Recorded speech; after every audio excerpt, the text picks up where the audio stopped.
Hi friends, recipes in మినిట్స్కి స్వాగతం. ఈరోజు మనం గోంగూర పప్పు టేస్టీగా ఎలా చేసుకోవాలో చూద్దాం. కుంటికూర పప్పు కోసం 1 గ్లాస్ కందిపప్పు, కొంచెం అంతా శనగపప్పు, కొంచెం 2 స్పూన్స్ వేసి కడుగు. పప్పును 2 సార్లు మంచిగా కడిగి ఒక 10 నిమిషాలు పక్కన పెట్టుకోవాలి. నానితే పప్పు మంచిగా ఉడుకుతుంది. పెట్టి ఒక 10 నిమిషాలు నానబెట్టి, ఇప్పుడు పప్పు కొంచెం నానింది. కొన్ని పచ్చిమిరపకాయలు, కొంచెం టమాటా, 2 టమాటాలు, కొంచెం నూనె వేసి మూత పెట్టిద్దాం.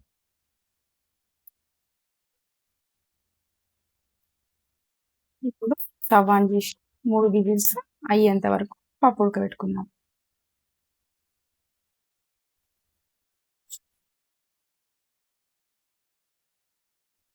టూ స్పూన్స్ ఆయిల్ వేద్దాం. ఇప్పుడు ఆవాలు, జీలకర్ర, కొన్ని మెంతులు, ఇప్పుడు ఎండుమిర్చి వేసి కొంచెం ఫ్రై చేద్దాం. ఉల్లిగడ్డ, పచ్చిమిర్చి, కరివేపాకు వేసి బాగా కలుపుదాం.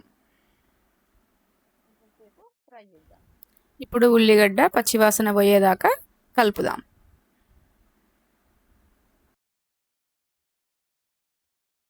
ఒక 10 వెల్లిపాయలు కచ్చపచ్చగా దంచి వేస్తుంది.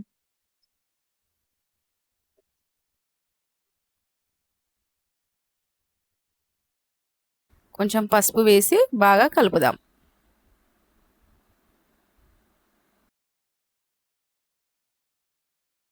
ఇప్పుడు గోంగూర వేసి ఒక 10 నిమిషాలు ఉడకనిద్దాం.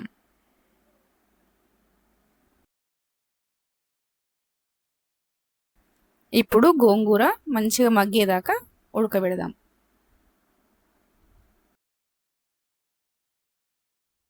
ఒక స్పూను కారం, ఎందుకంటే మనము ఆల్రెడీ పప్పులో 6 మిరపకాయలు వేసాను, పచ్చిమిరపకాయలు.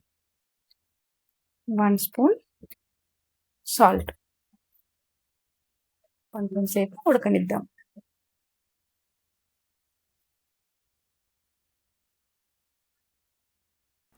ఇప్పుడు కుక్కర్ మూత తీసి పప్పును బాగా రుబ్బుకోవాలి, మెత్తగా రుబ్బుకోవాలి.